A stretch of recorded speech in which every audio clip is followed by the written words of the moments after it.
Hello, Vol Nation. Welcome to another episode of Believe in Tennessee Football.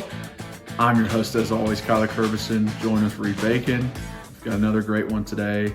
I am going deep into what it was like in the Dooley era. What kind of coach was he? Why did it fall apart?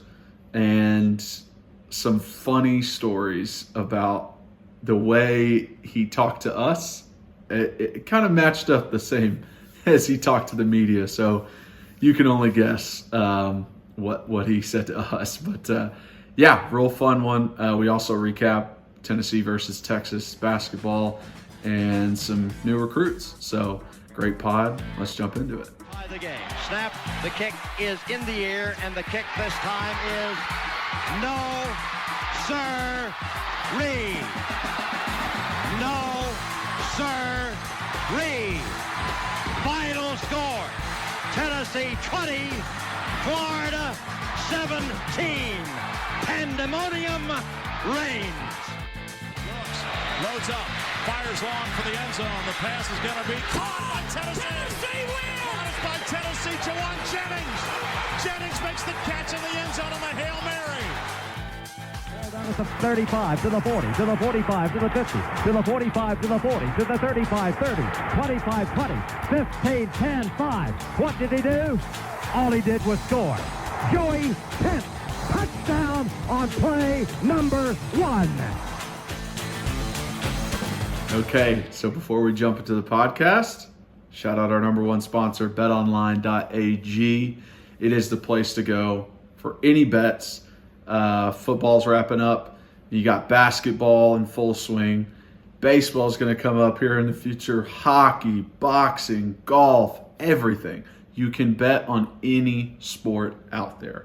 Betonline.ag. So go over there for all your news, all your lines, all your stats, everything that you could think of. It's all inclusive, all over at betonline.ag. You have to check it out. It's the place to go. It's the place I bet. It's the place everybody wants to bet. It really is the best sportsbook out there. So please head on over. Have some fun with these games. It's always a little more fun when you put a little money on the line. So please head on over to betonline.ag. They're our number one sponsor, and you won't regret it. Okay, welcome in, everybody. Another exciting podcast. We are early in the morning before work, so we can get this in for you guys. Let's start it off before we get into any UT news. Reed, how we doing, bud? Hey, what's up, brother? I'm doing well. Excited to talk with you.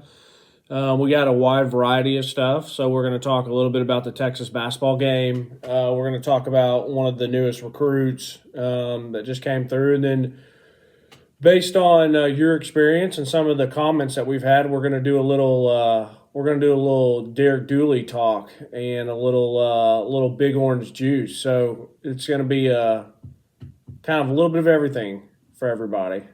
Yeah, that's right. A little bit of everything. All right, so like you said, let's jump into the Texas game, basketball game this past weekend. Timetable-wise, for everybody, it is Monday today. So, dang it. That game was pretty disappointing just because we should have won for sure. I think it's a lot this year because our expectations are so high, and our team is good, but then, losing blowouts to Kentucky and then really looked like we're getting blown out by Texas, able to come back, but then losing this game, it was pretty heartbreaking, I would say. What's your overall feel right now? And by the way, for people watching on YouTube, I just had a camera change, so my angle was a little bit different, so it should be better now. But before I dive into this, what's your feel on basketball like? If people don't know, like obviously we're both huge basketball fans. You actually were a student manager for the basketball team back in the day while you were at UT, so you were around it. You were with those guys all the time. What's your feeling on this year's team? I had expectations going into it, that we could be a good team, that maybe we could make a run like we had in the past, but I just don't see it now. I mean, I see it. We seem very much like a middle of the pack SEC team right now, and I don't know if we just need some more time, just to like grow a little bit older. Like, I love Chandler, but it does get to a point where I'm thinking like I don't know if I completely agree with the way he plays. I feel like a lot of it is, let me take the ball, let me do something with the ball. It's not thinking about, okay, how can I do something to set up someone else? He's just not a pass-first guy. And I know basketball is kind of headed towards that, where it's a lot of like one-on-one stuff. But I hate that. Like, I hate James Harden. Like, I hate Kyrie in the way that they play, where it's just one-on-one. So sometimes I feel like Kennedy leans into that too much. And then, just disappointed with Fulkerson. Like, you expect so much more out of the guy being a 6-year senior. It's just like you can't have the mistakes and just a weird play and not being able to make a basket out of him. Yeah, so 2 years ago, I think I said this on a podcast earlier that we did, but I guess it was 2 years ago, with Grant and Admiral and Kyle Alexander, Jordan Bone, Jordan Bowden, all those guys. We had our heartbreaking loss, which you and I actually watched together against Loyola and Sister Jean. And that was really our best opportunity to make it to a Final Four, like the easiest route. But then coming back that next year, I've said on this podcast before, like, I didn't miss a game. Like, I legitimately was excited to watch, like it was a random Tuesday night or, Wednesday night or whatever they were playing. And I was legitimately excited, like I am for UT football games on Saturday. And then we had the heartbreaking loss to Purdue.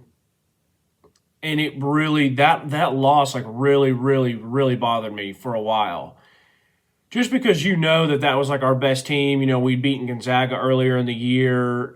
We had a great run. We'd beaten Kentucky in the NCAAs, which I still hate that we got absolutely blasted like we did against Auburn. But, it is what it is. And the Auburn success is tough, man. It's tough because for me, Bruce will always be my coach. I mean, that's who I grew up watching. That's who changed the game for me. And so I'm happy for him, but it just sucks. I mean, this we could have literally had the exact same that Auburn has right now. Right, right. Number one, Bruce signed a lifetime contract. Like, that could have happened, but he bought some pizza for players. Like, how freaking ridiculous is that? No, it's the barbecue at his house. Yeah, I mean, it's just crazy. It just seems like, I don't want to always keep saying, oh, poor us, Tennessee this, Tennessee that. I mean, we've had some great – and we got really lucky. Listen, I'm not a Rick Barnes fan. Excuse me. Let me say that.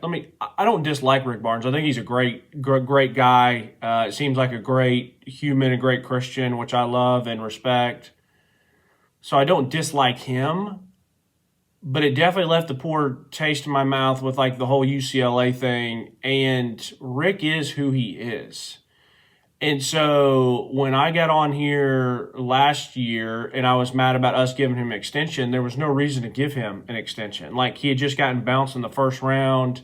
Like, he still had plenty of years on his contract. Like, just leave it be. Just let it be what it be. And my thing was, hopefully he goes one more year and then we kind of just say thanks for everything, but we're going in a different direction and maybe get an up-and-comer who's a really good ball coach. And it is tough because Rick does bring in players. But for me, to kind of tie it back into what I was saying is I was really about that team 2 years ago. And then last year, I was still very much invested. And I was like, all right, well, we got 2 5-stars coming in with Jaden Springer and Keon Johnson.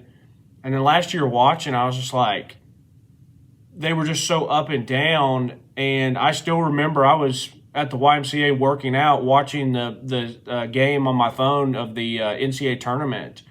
It was just so frustrated. And ever since then, I think that had just built up the frustration and like, it doesn't even matter what we do in the regular season because like he's just gonna crap the bed in March. And so going into this year, I was so focused on football, so excited for football, especially doing this pod, changed that. And then basketball came around. And I think I watched like one game just to see Kennedy Chandler. And I was like, you know what? Like, I just don't have the interest that I usually do. And so I think timing-wise, it's good because I've obviously watched the games. I just my emotions aren't the same. So it's not that I haven't watched the games, but like I don't get super bummed out, and I think you hit it perfectly nail on the head. Like this team is just a very middle of the road SEC team. Like they're going to win some games, they're going to lose some games. Probably going to win the ones they're supposed to win, really not win any of the ones they're under. Like, I don't see us touching Kentucky even at home. Usually I always feel good about splitting with Kentucky even when they're much better. Like, this team just doesn't do it for me, meaning, like, I just don't see where we can hang our hats. Like, I actually do think Kenny Chandler is an incredible player. Like, he's actually worth the hype.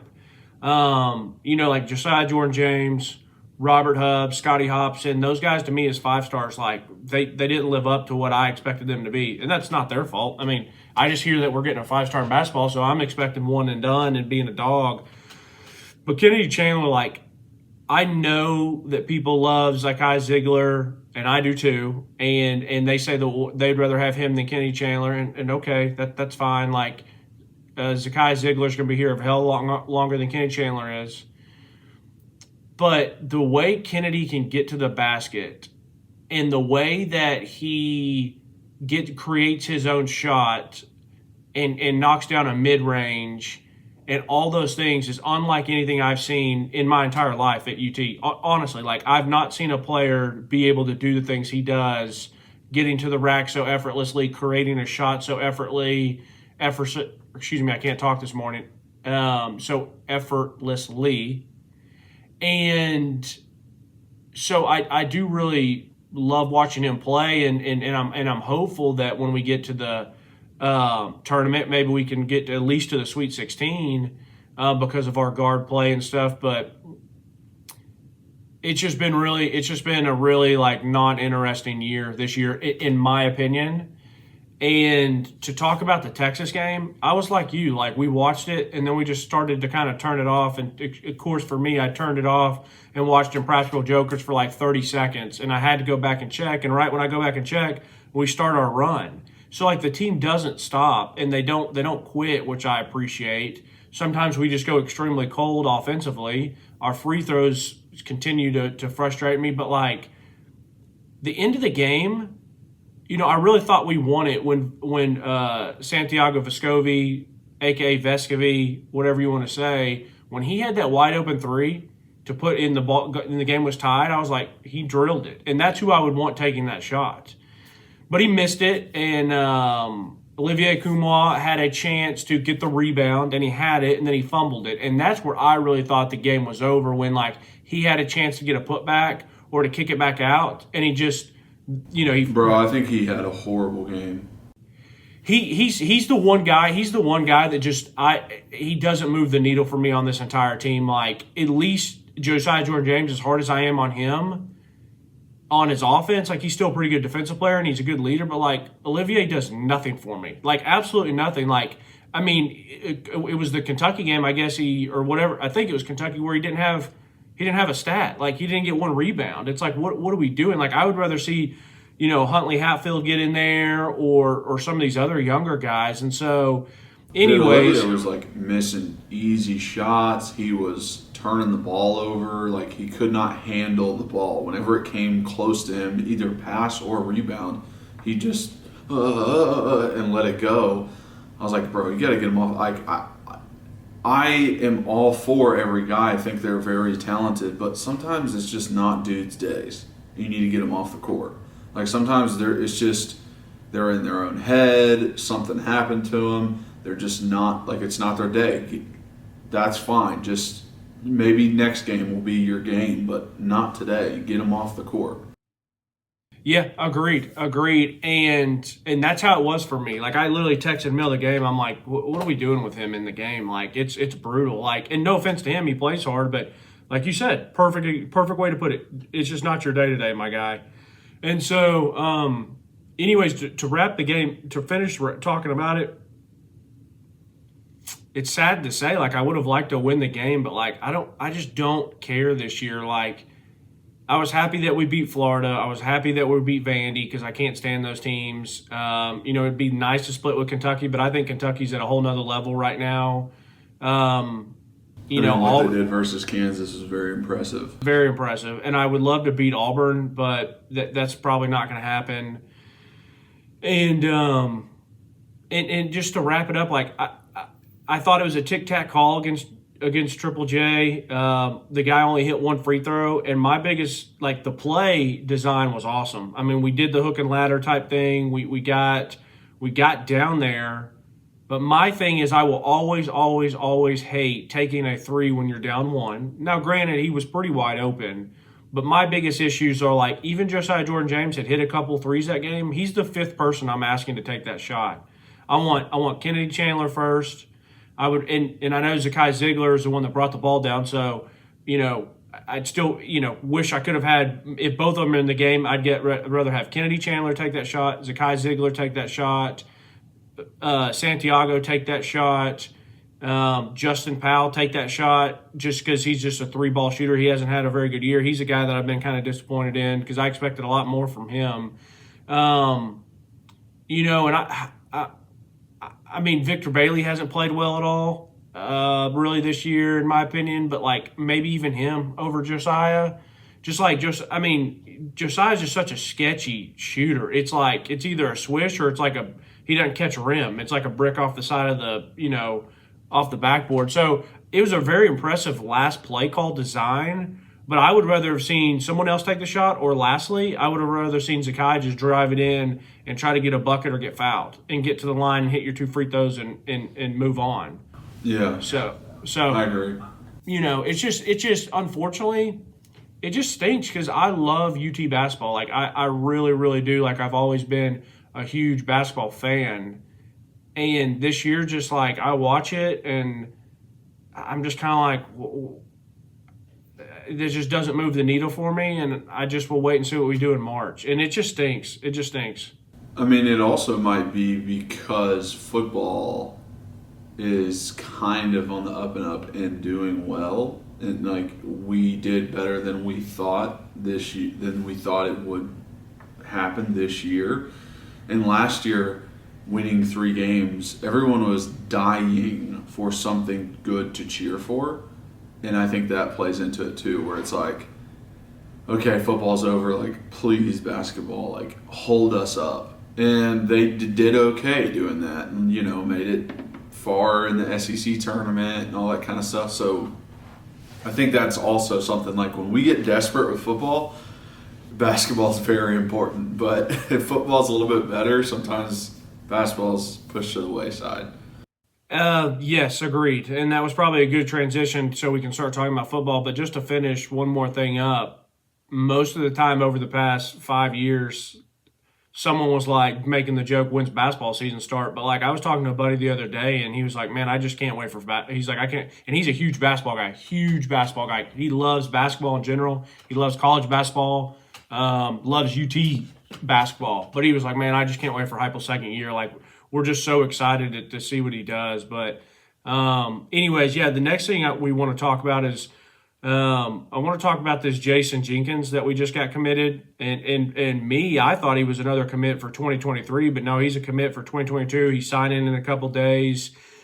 My opinion is if we had done this podcast yesterday, the highlight tape I saw, and I'm not meaning anything bad by this. And the reason I watched this highlight tape, Tyler, is because I saw he was from Lawrenceville, New Jersey, which Ariel, my girlfriend, is from Lawrenceville, New Jersey, and Branchburg, New Jersey, but that's right next to Lawrenceville. So it was kind of funny. It was like, hey, UT just got to commit from, kind of your hometown area.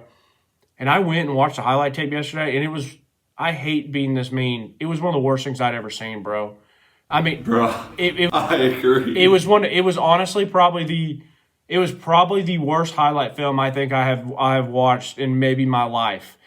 The talent up there looked horrendous. I mean, I swear there was a guy on the offensive line that looked like he was like 215 pounds, like just looked like a string bean. The guy was slow off the ball. Like there was nothing he did that impressed me. Like he didn't seem fast off the ball. He stood up kind of high. He stood up every play, man. Yeah, every single play stood straight up. Yeah, he got blocked pretty easily. I mean, if I had to be positive, like he would hold the line of scrimmage decently well and make a tackle, but like we ain't looking for someone to hold the line and make a tackle. Like we need someone to get back in the backfield. Now, that was yesterday, and I'm telling you, it was one of the worst highlight films I've ever seen. I was like, I'm fine with taking a shot on a guy, but what the fuck are we doing wasting, like, we really wasting a scholarship on this guy? Like, I'd rather take a recruit, a transfer, or, like, give some walk-on who's been there a while a scholarship offer. Like, this guy ain't seen the field. And so my other thing I was going to come on here and say was I don't expect this guy to even see campus because I thought he was a 2023 guy. Bro, this guy's coming here, and I'm like, what are we doing? So fast forward to today, and I did watch another highlight film, and it looked much better. So the one I watched yesterday was the huddle from his Twitter account. Today I watched one on Rivals, and it was much better, like much, much better. He looked a little bit quicker. He still stood straight up, but he looked a little bit quicker off the ball. He does have some nasty and meanness to him. His hands were okay, but like I will literally be shocked if this guy ever really helps Tennessee out. Unless it's like year 3 or 4 and he's like a rotation guy. And his scholarship offer list was BC, Pitt, and like West Virginia, and like I think that was it. So that's just not the level of football that like we need to be recruiting against. I know Pitt beat us this year, but Pitt also had like one of their best years in their probably their history of football. So yeah. I don't know. It was a little bit of a head scratcher for me. I think this is just like one of those guys like, oh, you have a lot of potential. Like sometimes that's how it is when, maybe you don't have it being later in the recruiting cycle makes me like understand this move a little bit more. Being like, okay, well, we don't have another D end that's 3-star or higher that we can get on the board. He is one that we can get, and Rodney's like, I know he's not perfect, but he's 6'5", 250. He's got a great body for it, great length, and good big hands. And he's like, if I can just teach him to stay low and a few pass rush moves, I think I can use him. And that's where I'm seeing it. I don't see it as like, hey, I just got this guy for us that's going to be the next Derek Barnett or the next Kurt Magette. Like that's not what he's going to be able to do. But hell, if he's 6'5", 250, say he stands up, he doesn't quite move a lot. Like you said, he can like hold the line of scrimmage, but that's not what a DN does. They put 40 pounds on him, make him 290 in a 3 technique. Like I don't have an issue with that at all, because he has the frame for it. For sure, just to put on more weight if he wants to. So, I don't know. I agree with you with the highlight tape. It did not look good. I think he stands up a lot. But I've said before, like guys in high school, they're never taught any kind of technique. They're never taught where to put their feet, where to put their hands, how to do like. A lot of coaches don't get into the nuances of how to play football, and it shows. So I think, in Gardner we trust. That's all I'll say. Like I trust Rodney Gardner, and If the guy plays, great, sweet, yeah, awesome. If he doesn't play, okay, that's fine too. Guess what? There's a transfer portal. There's more recruits. Like, that's where sometimes, like, if it's a 3-star and it's late in the cycle, I'm just kind of like, okay, we'll see what happens.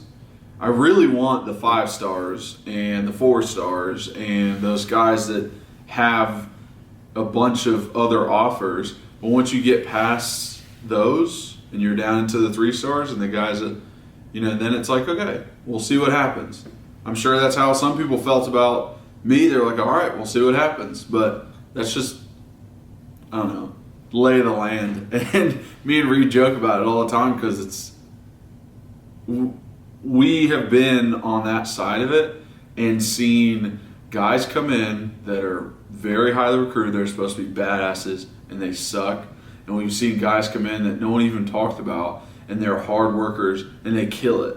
So that's why recruiting to me and the transfer portal stuff, I'm just like, dude, I can't trust any of this. I cannot put my faith in any of this because I have no idea if it's going to work out. I've seen the Drew Richmonds. You know what I mean? I've seen the Dylan Wisemans that come up from a 3-star and actually do very well for us. So it's like, I cannot trust anything that happens until you get on campus and I see you in a game, in practice. I can't necessarily trust it.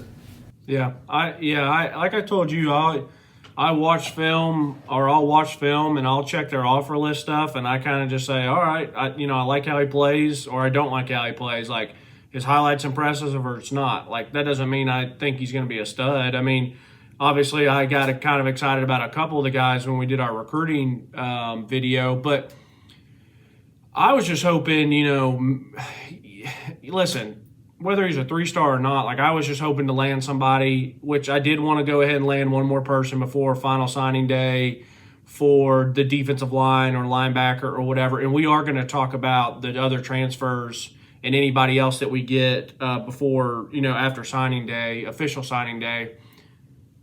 And when I saw he was a 3-star defensive end, I was like, all right, bet. And then I watched his film, and that's where it really changed it for me. But I think you're right with that frame. Like, he might just end up playing inside later on down the road. And, it is what it is. But that's another great point by you, is I don't get worked up, because if he's not any good, then he'll be gone in a year, or 2 years, and we'll just use a scholarship to replace him with somebody else. So it's very much of a, manage the roster year in and year out, NFL style. So sorry to interrupt, but we have another ad. So this is coming up at the right time. On the heels of a controversial not retiring of Tom Brady, we're talking about the GOAT right now. So he's not only the GOAT on the field, he's the GOAT when it comes to investing. So he's going to invest in crypto, stocks, and even art with Masterworks. Masterworks helps you just invest in art like Picasso, Monet, Warhol. You buy shares that represent the investment of those classic pieces of art. Nowadays, you really see it with all the new age art and everything.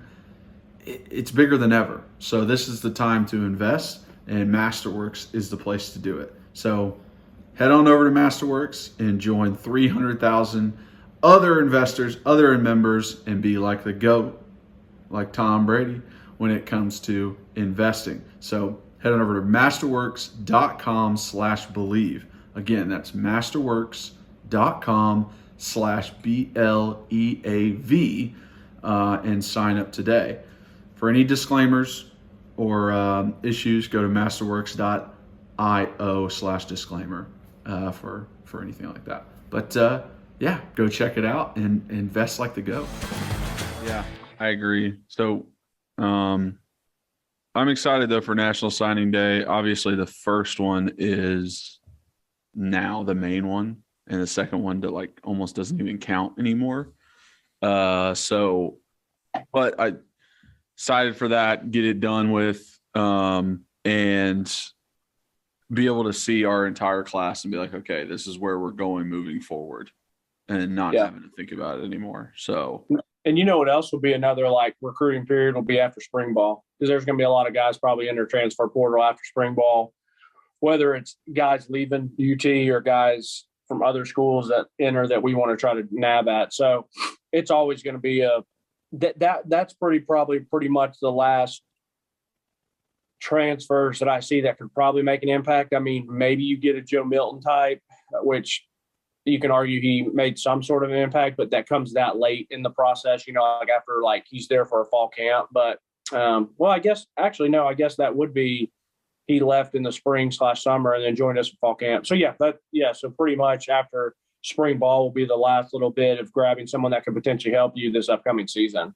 Yeah. So, I didn't even really think about that like maybe last year it wasn't taken advantage of as much, but right after spring practice, guys being like, I know where I'm at.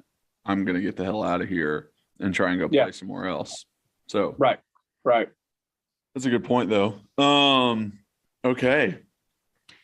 Let's transition into some Dooley talk. Had a couple people ask on YouTube comments some Dooley questions and what it was like playing for Dooley.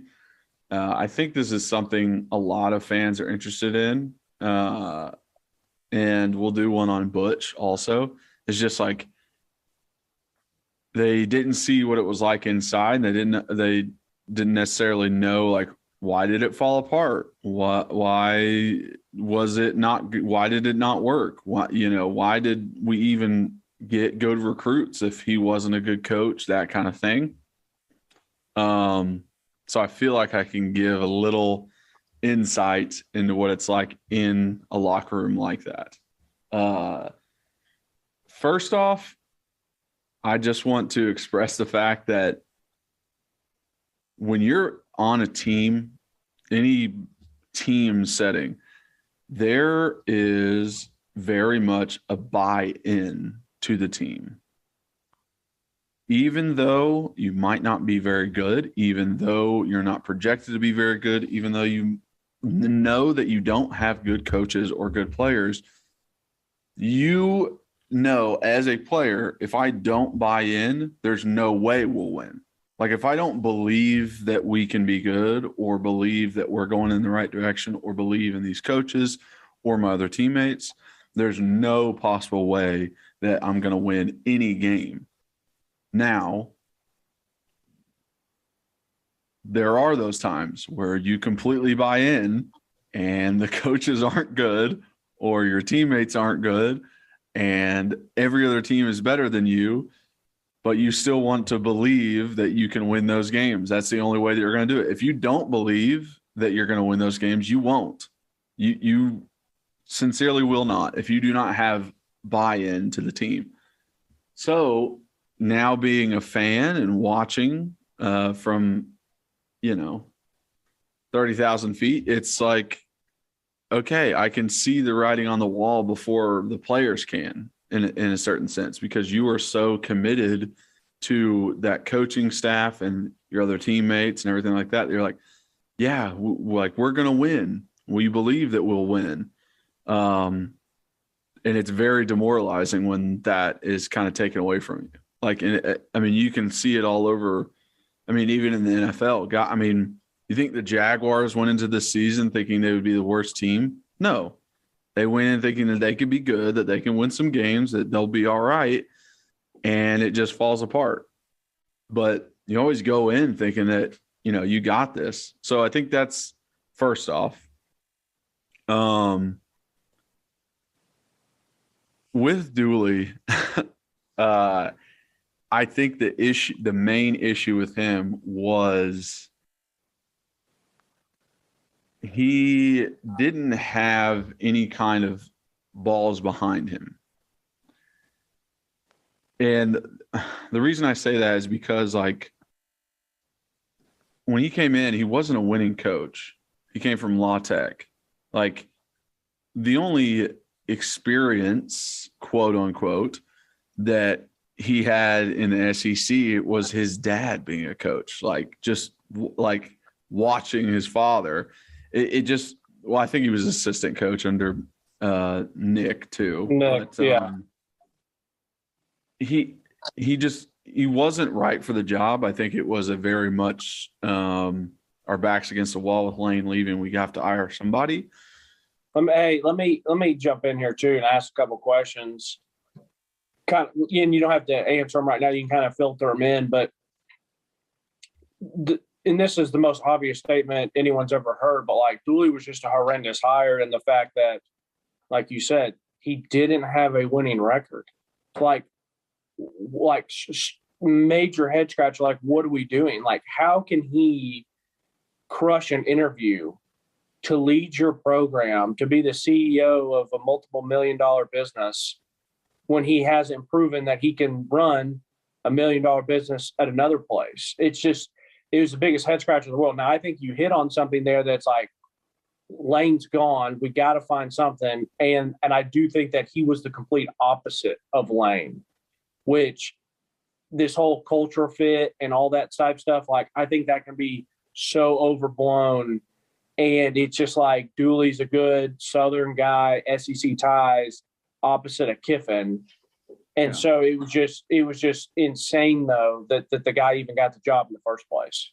Yeah, I mean, there's only so much you can do with the interview. Now, Dooley is very personable. Like, if you ever met him, he's very funny and personable. Like, he has a law degree. Like, he is the opposite of Lane Kiffin. And, you know what I mean? Like, it's just kind of like bouncing the other way to try and avoid him anymore. But like I said, guys on the team that, you know, maybe got there with Lane, mainly who I'm talking about is like Derek Rogers is a perfect example. He did whatever he wanted.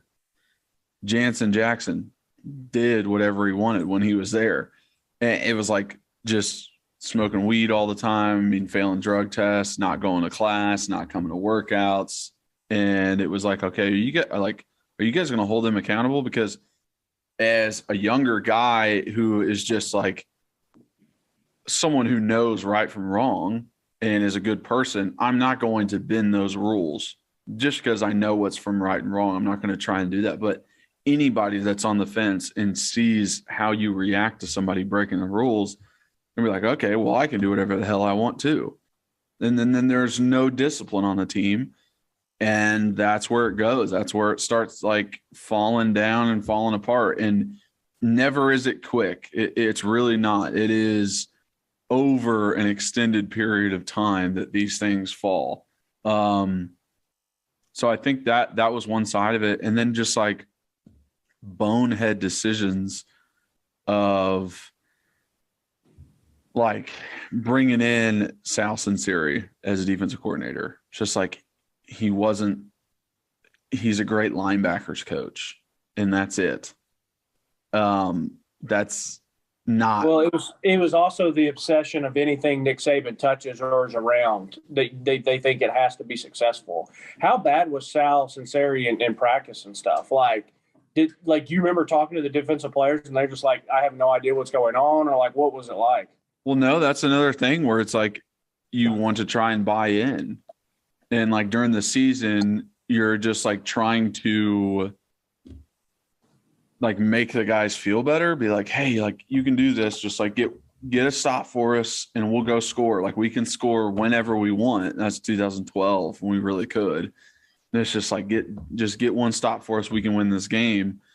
So like you try and be positive, but then end of the year comes, Dooley gets fired, and it's like, yeah, you guys sucked all year. And then you go back and talk to some of those guys and you're like, bro, he didn't know what he was doing. We were running base almost every play, and it was like nothing was happening from him.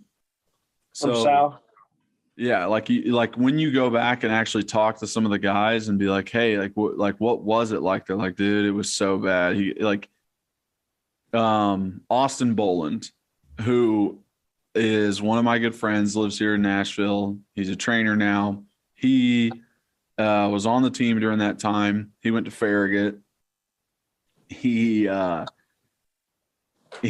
played like running back. He was a fullback type, but he played like running back on scout team. And then when we played Florida, we were playing against Burton, he played quarterback on scout team, so that it was like a running quarterback. He said he was torching him like never played quarterback before. He was like a running back in high school.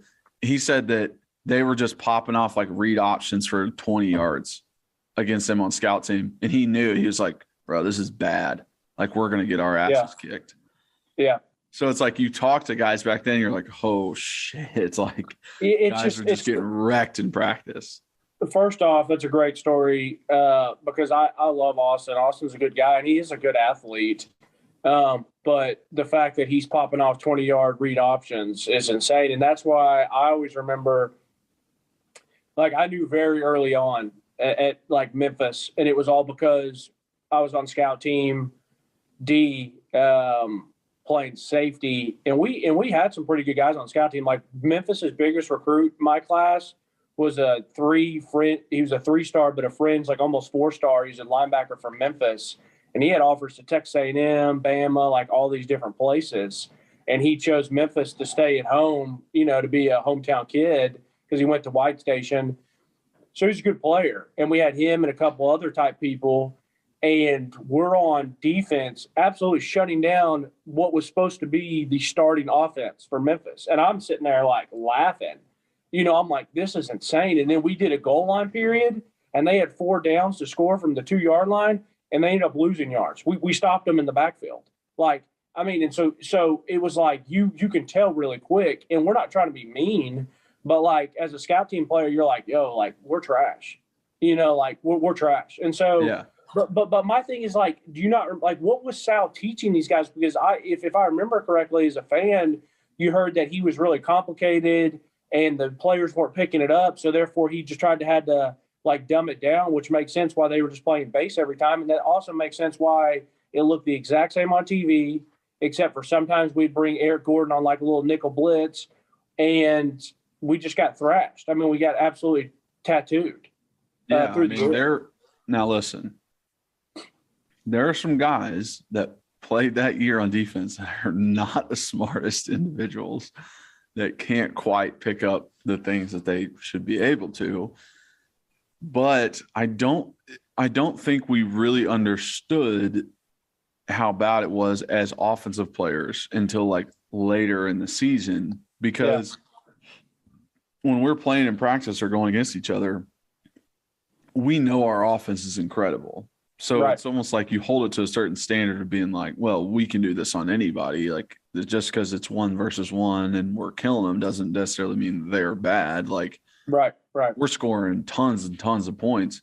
But then when you get like after the first game, the NC State game, like we're like, hell, we're good. We're a good damn team. Like we just whooped up on NC State. Cordero is awesome. Our offense is very explosive. Like our defense can hold their own. We're going to be good.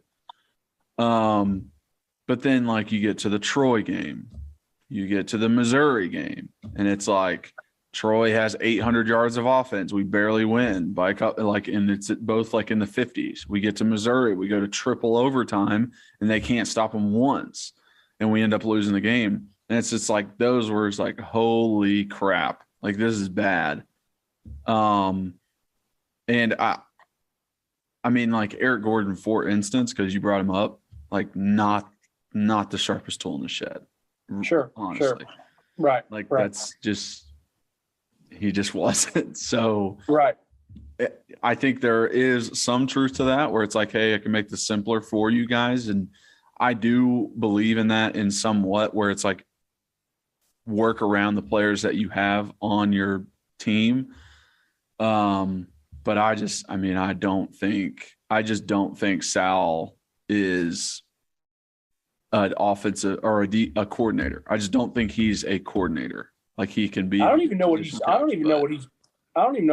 now. I don't even know if he's coaching somewhere. Matter of fact, after this, I'm going to Google and see where he is. He's at Alabama. Still? Mm-hmm. Just doing like outside linebackers? Yeah, just doing linebacker coaching. Huh. I didn't know that. Well, let me say this. How quick did you know Dooley's You were there his third year? I was there his second and third year. Yeah. How long was he there total? Three total. Yeah. Now, I remember talking to you about your recruitment visit with him, and you said that you liked him. Like, you thought he was, good, personable, like, pretty funny guy, like, whatever. Obviously, you were probably going to go to UT, whether we were – I mean, he didn't have to sit there and be like, pitch you on the fact, like, hey, I'm a winner, I'm this, I'm that. Like, I know how to do it. He was more just trying to build a relationship with you, which there's multiple ways to recruit and multiple ways to skin a cat. Mm-hmm. But when did you know as a player? And the funny thing is like, you are the biggest buy-in guy in the world. Like, you are such a good guy, such a good buy-in guy. Like, you're going to be the last one to like do something that's going to harm the team. But when did you really know? And you're like, yeah, this is over. Like, he's not the guy. Well, I'm trying to think of the events that happened. Because when we lost to Vanderbilt at Vanderbilt in 2012, I knew it was over. I knew he was getting fired. He wasn't going to be here anymore. But why is that? Just because like you can't lose to Vandy at home? You can't lose to Vandy at home. That made us bowl ineligible. Like, we had to beat Vandy and Kentucky to be bowl eligible. That took us out of it. It was not a good showing. Like, multiple mistakes. We got beat. It wasn't like close. We got beat. And there was a meeting before that game. I'm pretty sure it was before that game because I'm pretty sure after that game, very shortly after, he was fired. And we went into practice that week. I remember practicing that week with Coach Chaney being our head coach. Head coach, yeah. Quote unquote. And going through practice and it being completely different. And not, no one's going full. Everybody's chilling at practice. And Coach Chaney understands that. And they're like, we're not necessarily playing for anything. But we still had pride in ourselves as players to go out there and win. And we did win. We whooped up on Kentucky. But there was a meeting, and I'm pretty sure it was before the Vandy game because he was fired immediately after. It wasn't like a long time after. Yeah. That he came in and was talking to us and like started tearing up and crying. And being like, I love you guys so much, and my family loves you. We love it here. And like giving off that vibe that he's already had the discussion. Right. That he could be gone. So I think like he had the writing on the wall before we did, and you could feel it when we were at Vandy and losing that game. Everyone could feel that like this is it. Like you could see it on Coach Dooley's face. You could feel it on the sidelines. Everybody was like, "Yep, like he's not going to make it. Like he's not." Was there any players at all that were like wanted him to have a chance to stay, and were there other players that were vocalizing like, thank God he's gone, like he was ass, like whatever the case may be? I don't think there was anybody who blatantly just came out and was like, yeah, he was awful, I'm so glad he's gone, or came out and was like, he should stay. I think everybody was just like, damn, this sucks. Like, it sucks to be a loser. Yeah. And that's what we were. We were losers at that point. All right. So you felt bad for him. You felt bad for all of our coaches because usually when the head coach gets fired, everybody else gets fired. Right. You just kind of like just felt bad for everybody. Like, everybody's leaving. It's going to be a whole new coaching staff. You feel bad for the seniors that are leaving. It's just like, it all sucks. It's all just very sad. And no one's necessarily saying like, Yeah, he should have been fired because you don't want people to get fired. Like, Right. if you're a genuine human being, it's not like you want someone's life to be altered. So, Right. and like I said, you're bought in. Like, the entire time you're believing in this guy to put you where you want to go. Like, you completely trust him, and you go through adversity together, and you like form a bond, and you start to really like love the people around you. So like, you're blind to their mistakes, and it's like, it's like being in a relationship with someone who takes advantage of you, and like, you don't see it because you're in love with them. It's almost the same way, where it's like, okay, I don't necessarily see all of their faults because I'm so bought into what's going on. Did you feel like he even knew football really much at all? Like, was there ever any time where he was like saying something that you thought was, oh, okay, I can really see that, like whether offense, like I don't even know, he was supposed to be an offensive guy, right? He's supposed to be an offensive guy, but no, that was my first like introduction to head coaches don't coach. Was Coach Dooley. And I still believe that. I still think that, like, best coach of all time, Nick Saban, I believe that he goes out there and tells some DBs some different things, or some defensive players some different techniques and stuff, because he is very knowledgeable on defense, and he always has been. But he is not stepping in as defensive coordinator's meeting and taking over the meeting. He is not going over plays with guys. He is not calling the defensive plays. Usually he's letting his coaches do that. So head coaches don't coach that much. They don't coach X's and O's that much.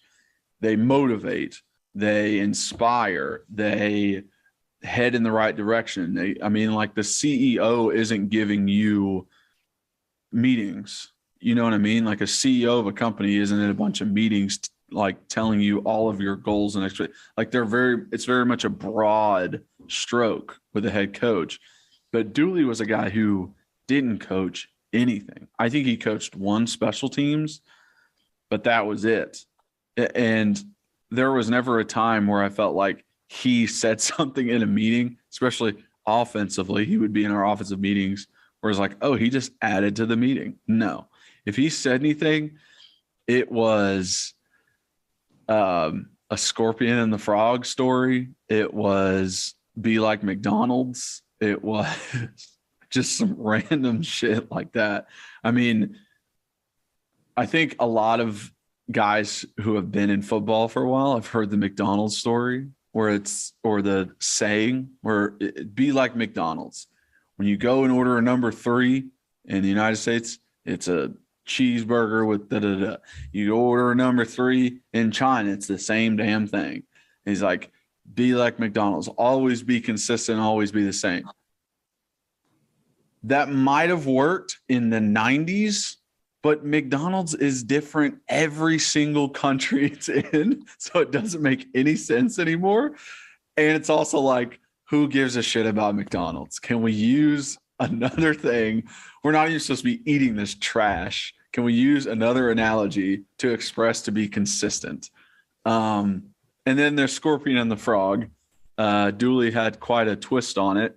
Everybody knows the story of the frog and the scorpion being on the side of the creek. Scorpion needs to cross. Asks the frog says, no, you're a scorpion. I can't trust you.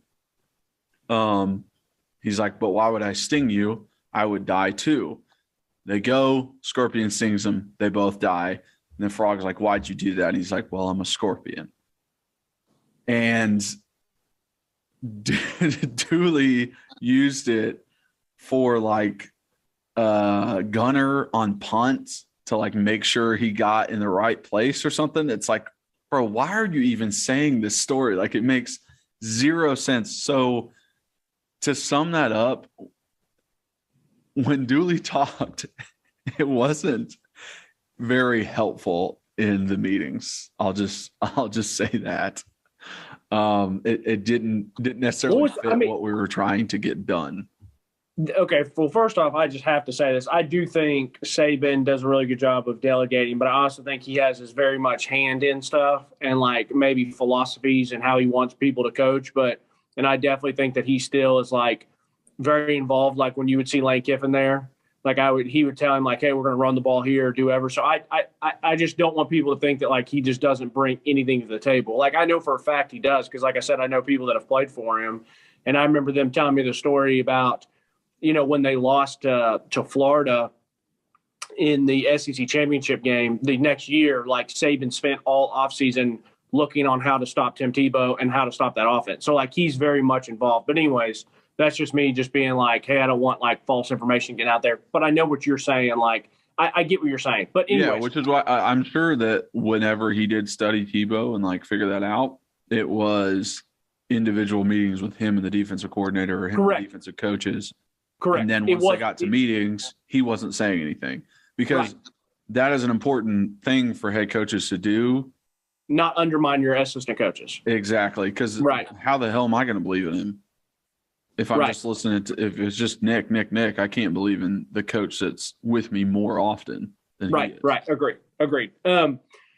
Was there, Dooley's, we've all known Dooley's been a clown. And like, because of how he ended up doing and what he was and the biggest joke. And it amazes me that people can end up in spots in life just somehow. Like the fact that he was ever the head coach at the University of Tennessee is absolutely insane to me. But all it takes is one. It took one person to, hire him, which I don't – obviously there's more people behind the scenes that have to sign off on that hire. But did he ever even say anything good pregame that, like, would get anybody fired? I mean, I don't feel like he brought anything to the table. Like, at least he's not a rah-rah guy either.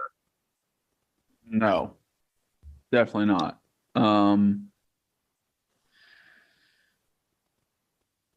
Honestly, I like, it's weird, but like I never was inspired or motivated or anything like that from a coach before a game.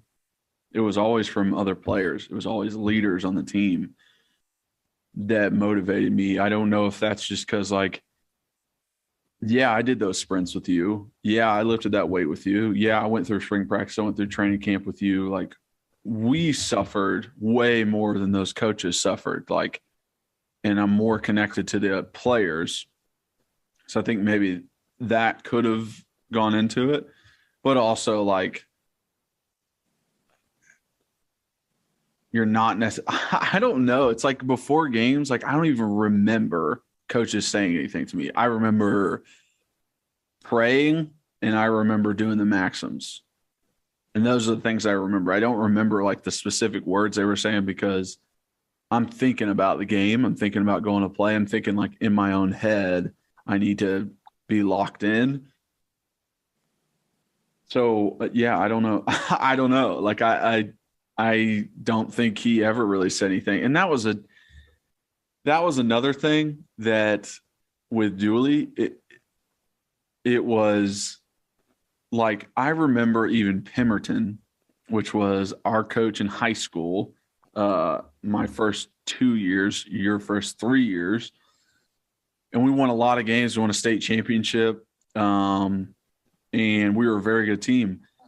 And man, if we lost, like I remember losing as a in JV, I think we lost to Bearden and got our asses kicked. Like it was like 26-6. He ripped the JV team, a new one, ripped us. Was like, that's embarrassing. We never lose to them like that. I don't care if you're freaking JV. And after practice on Monday, we did up downs. And like he was holding us accountable and making it apparent that we don't lose. Now, on the flip side, that was a high school coach that is very good for high school. He has very good resume as a high school coach, but he's still a high school coach. This is Dooley, and we lose. We get our asses kicked, and he comes in the locker room and is like, "Sorry, boys, that was a tough one. We're gonna get in the film room. We're gonna regroup, and we're gonna get better. It's just stuff like that." And sometimes that's what you need to do. But then the next week, and everyone knows a story that played that time because it's so ridiculous. The next week, our equipment guy, Hawk, comes up, after a practice, we're all huddled around, like listening. Dooley he's not yelling or anything like that. Hawk comes up and says, "Hey guys, we just need to do a better job of throwing our wash rags in the buckets."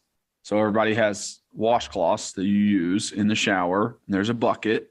The equipment guys wash it for you. You throw it in the bucket. They take it, wash it, bring you out new ones the next day. People weren't throwing it in the bucket. So Hawk just says that. And Dooley loses it, flies off the handle about some wash rags. And it's like, this is what you're mad about? Like, we just got our asses kicked by Florida. You didn't say a word about that. And you're mad about wash rags? Like, I understand, like, discipline, and you see it on the low parts. Like, do you pick up trash? Do you open doors for people? Like, are you disciplined in a certain way? And then it trickles up to holding everybody accountable. But this was the wrong thing. This was the wrong time to express your emotions. So he gets so pissed about that. He starts screaming. He's like, "Jason, lock up the fucking Gatorade. I'm tired of all the bullshit." That's what he said. Every player from 2012, if you say "lock up the fucking Gatorade," we'll start dying laughing, because he got so pissed about the wash rags. We had a cooler that had Gatorades in it that we could drink. They literally wrapped chains around this cooler and put a lock on it so no one could have Gatorade for that week. And it's just like, bro, what do you think this is going to accomplish? It's fucking Gatorade. Like, okay, I enjoy Gatorade, but I'll drink Gatorade at practice or water. Like, I don't like, lock up the fucking Gatorade. I'm tired of all the bullshit. Maybe you should be tired of Sal Sinceri giving up 45 fucking points to every team he faces. Maybe you should be pissed off at your star wide receiver not going to a class. Like, that's what you should be mad about, not the damn Gatorades and the wash rags. And it's just like, he's mad, but he's pointing it towards that.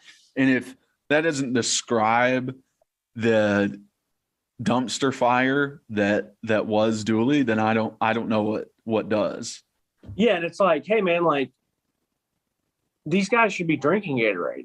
Like, this just like should help their performance. I get it, it's really sugary and it's maybe not as great as people think, but like, it's still got electrolytes. Like, it's still good for these guys to be putting it back in their system. And it's almost like, lock up their playbooks. You know what I mean? It's like lock something up that's like supposed to help them win. But yeah, it's just it's so funny to hear all these different stories and stuff, because like, it was so evident. But I'm happy you brought up Mark Pemberton, because Mark was he was such a great coach, in my opinion, because he built a winning culture. Like, yeah, like, I remember being a freshman, and if we lost freshmen, like, he was like, yo, like, this is Knoxville Catholic. We don't lose to people, and we definitely don't lose in that fashion. So it's like, whenever we do, we're here to win.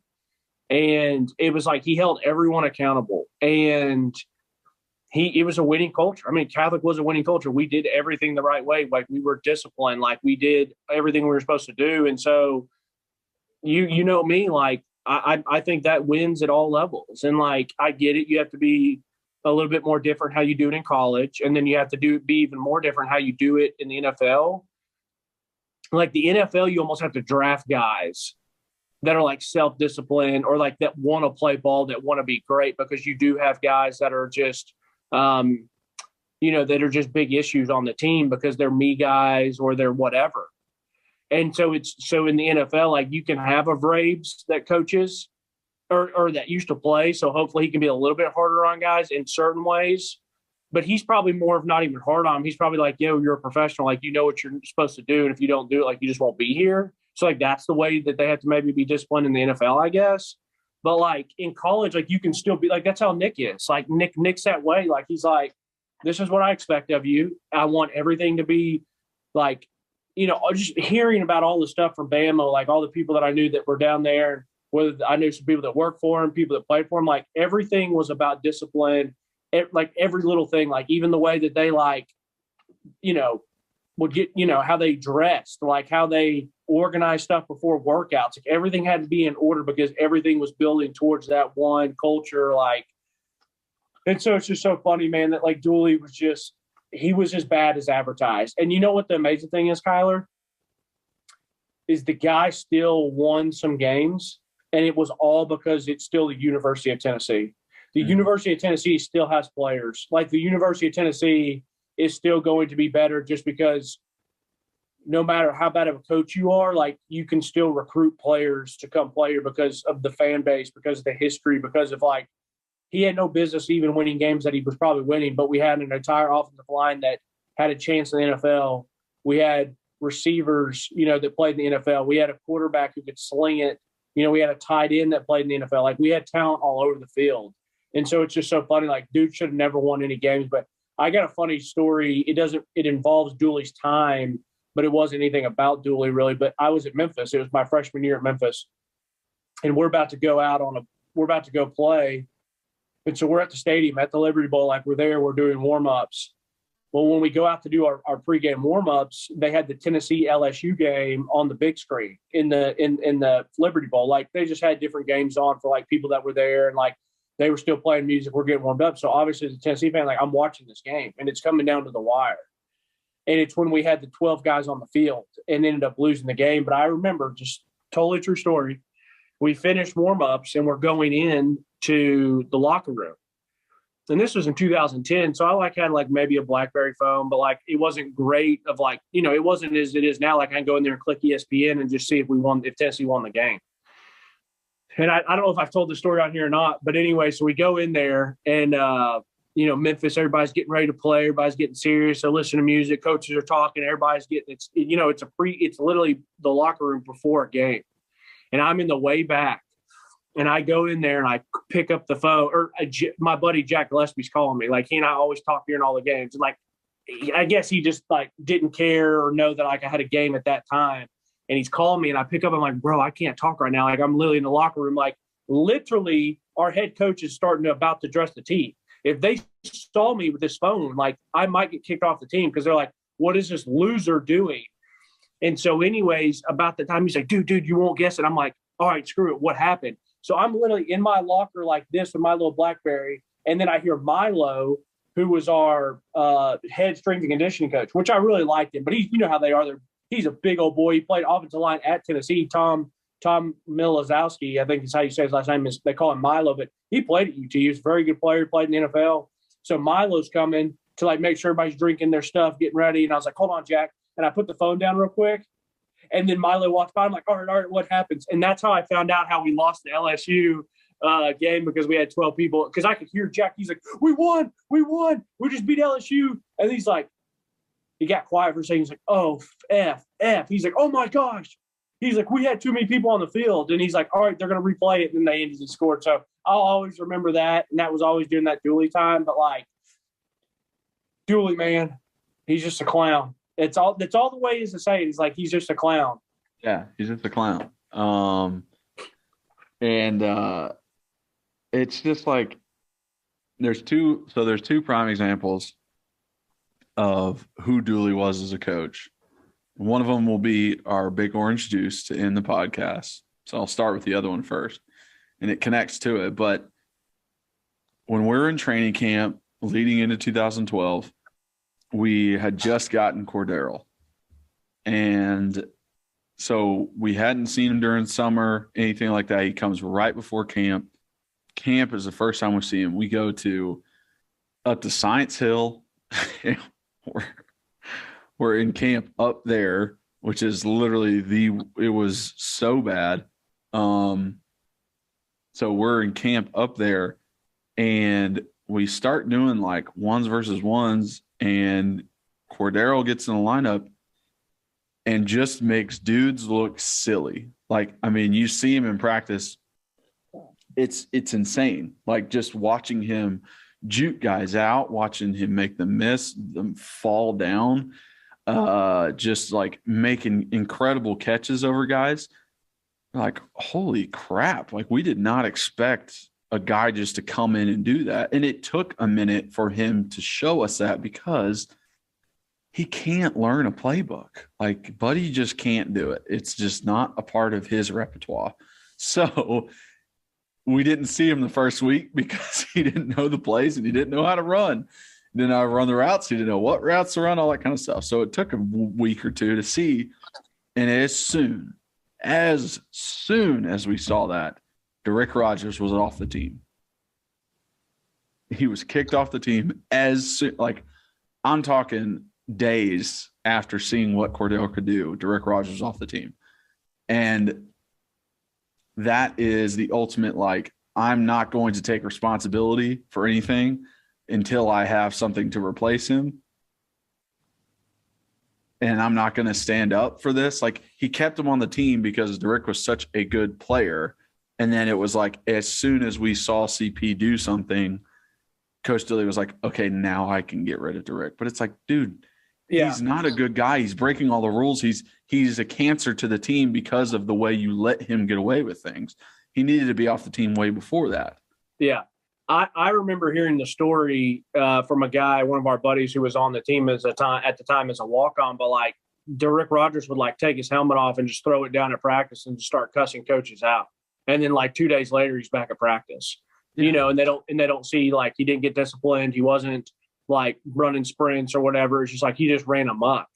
And like I said, like, you know, it doesn't matter who you are. Like, you have to hold people accountable, because if other players don't see it, that you're holding your best players or most talented players accountable, the whole ship crumbles. Like, it's just a joke. And so, and to say this about CP still can't learn a playbook, my guy. Like, the fact that like the people in the NFL see him, like he got drafted as a wide receiver and he's had his best year this year because Arthur Smith just gets him the ball in different ways. Like, CP just still doesn't pick up playbooks. Like, they just have to hand him the ball sometimes. Like, so that's why he was a first round draft pick. And until this year, he probably would have been considered a bust. Like, he probably still is considered a bust. Like, he's a good player, but like, dude, just, I don't know if it's a lack of wanting to, if it's a lack of, you know, trying, or like he literally just has a learning disability and like can't put two and two together. I'm not trying to make fun of him, but like, yeah, he just like, he still can't learn a playbook. I wouldn't necessarily consider him a bust because he was a late first round pick and he's a wide receiver. Like, if it's like a more important position, like an offensive lineman or quarterback, I think theirs is a little bit different. But if he's a wide receiver and it's like, he scored touchdowns for us on returns. He got some random yards for us as a wide receiver in some instances, or as a running back in some instances. Like, that's okay. Like, he's definitely done better than like other running backs I've seen, like Trent Richardson. Like, I would say he's not, like, Trent Richardson's a bust, not CP.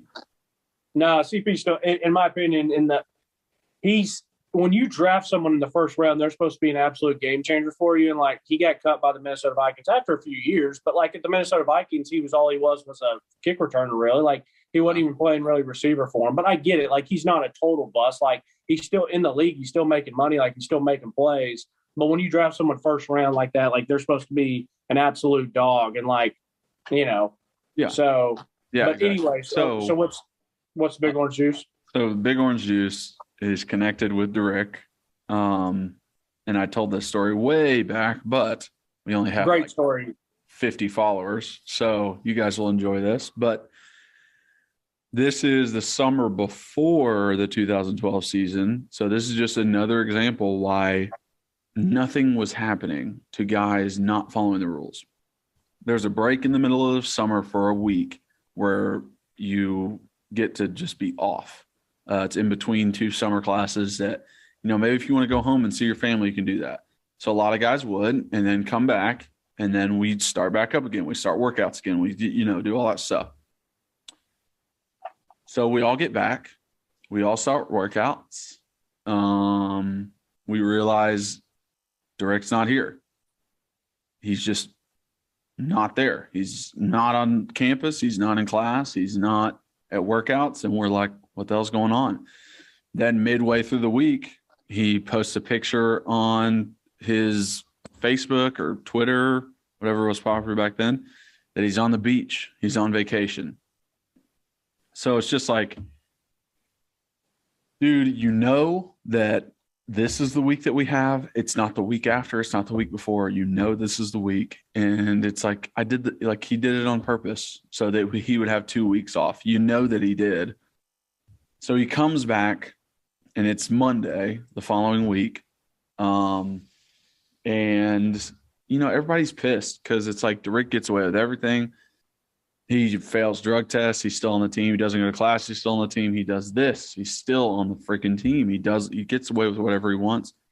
And our strength and conditioning coach, Coach McKeefrey, was tired of it too, because DeRick would never try at workouts. He had horrible work ethic when it came to things that he didn't think was important. He wouldn't try. And that's just a horrible, horrible way to view stuff. So it's Monday before we get into our workout.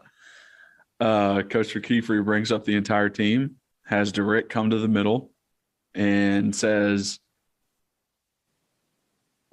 listen, this guy wasn't here last week, and I am not the one to say anything or hold him accountable.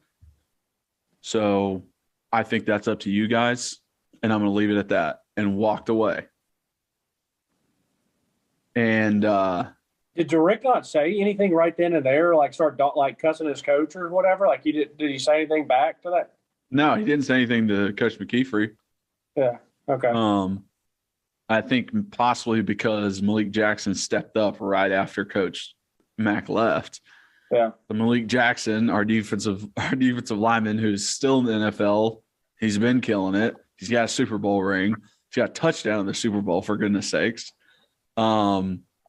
Steps up and gets right up into Rick's face and just starts saying, like, you better apologize right now to this entire team for that bullshit. You can't be doing that.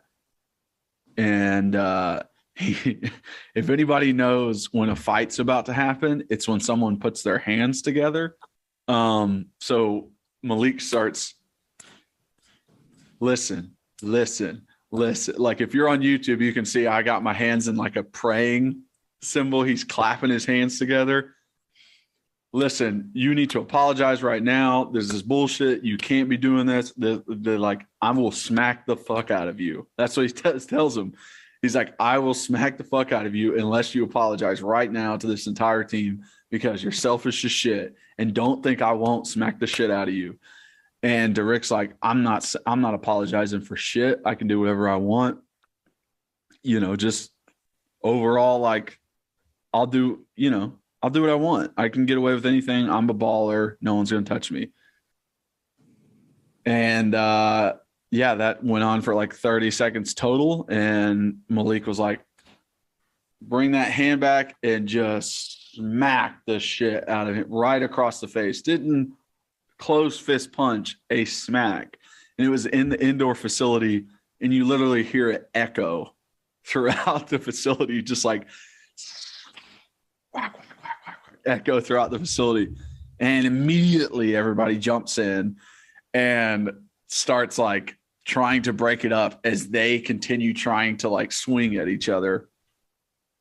But I think there might have been like one person that supported directly, like was his friend and his smoking buddy as another wide receiver that was like, hey, get off my dog. But everybody else was like, thank God he smacked the shit out of him, because someone had to do it. And there are times that I've heard stories of past Tennessee teams where it was like, if you stepped out of line, Big John Henderson would beat your ass. If you stepped out of line, this offensive lineman would beat your ass. Like, it was like, you don't step out of line back then because you would actually get your ass beat. And it reminded me of that, where it's like, that was the one time when I was there where I saw somebody literally like, I'm going to beat your ass because you did the wrong thing. And another one that we've told before is a Kroon story, but sometimes you need that on a team full of, and listen, I understand in today's society, like it's not good for someone in a higher position to abuse someone in a lower position. So, and the reason I say higher and lower is like someone of a coach to abuse a player is wrong. But for two players to fight because one player isn't up to the standard of what's going on, I don't have an issue with. They're on the same level. They're a part of the same team. They're brothers in arms. You would not get mad at two brothers fighting at home.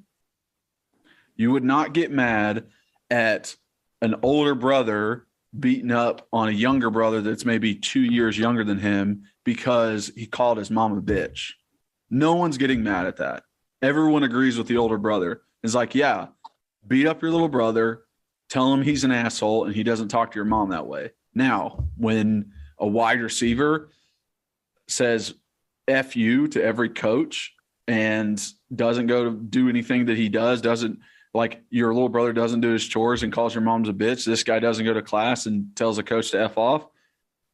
It's the same thing. Like you're brothers. In no way are you anything else. It's not, a hierarchy or anything like that. You're brothers with these guys. So I don't have an issue with fighting if it's for the right thing. But that was something that like no one really knows about. No one knew about because it was in the summer too. So that was like less of a news story. But it was an instance where like here was a legit fight pretty much set up by our strength and conditioning coach and Malik Jackson stepping up to the plate and being like, you are not a good person for doing this. And then, month and a half later, CP gets there and Rick's gone. So it was a prime example of how like none of the coaches were going to do anything to try and hold this team to a standard. It had to be a player. It sounded like at least one coach knew what had to be done since Dooley wouldn't do it. Yeah. But, Coach McKeefery, I don't think he's hated anyone in his life more than Rick Rogers. Because that guy, those two almost came to blows once in a workout. Yeah, I get that too because that guy, he probably sees the potential into Rick. Like he knows how good he could be, but the guy just had massive attitude problems and issues. And that's why, hell, he even still did get a chance in the NFL, but that's why he didn't amount to anything. Like he had some of the best God-given talent and, he's lucky that he even got some of the publicity that he did. And that's just because he was lucky to be around a coach that was trying to make it at UT and is just not a big disciplinary and just not a good football coach. So he got lucky. Yeah. I mean, it's all the other stuff. Like there are guys that are like, I go balls to the wall on Saturdays and Sundays and at practice. And it's like, that's all fine and well. Like, great, you practice hard, but you don't do anything outside of practice. That's what makes you better is all the little stuff. It's the weight room. It's getting stronger. It's getting faster. It's eating right. It's sleeping right. It's studying the playbook. Like all that other stuff is what makes a difference. Okay. Really appreciate you guys listening and watching. Hopefully you enjoyed that big orange juice and some stories about Dooley. Like I said, thank you so much. You guys really just help keep this podcast going and great fans. So if you're watching on YouTube, please subscribe, turn on that notification bell, make some friends in the comments section. Please leave comments, ask questions. I love answering them. So does Reed. So please do that. If you're watching on podcast or listening on podcast platforms, please rate, review, download, re-download. It all helps with the numbers. And tell everybody about us. Tell your friends, tell your family that you can get great stories, great insight about Tennessee football and Tennessee sports in general from Believe in Tennessee Football. So if you want to follow us on social media, I'm at Kyler Curbison, Facebook, Instagram, and Twitter, at rbacon26 for Reed, and at Believe in Tennessee on Twitter for our main account. If you want to contact us, believeintennessee@gmail.com, Also a phone number, 865-322-9232. So reach out to us that way. Let us know if you have any topics or anything you want us to discuss. And as always, go Vols.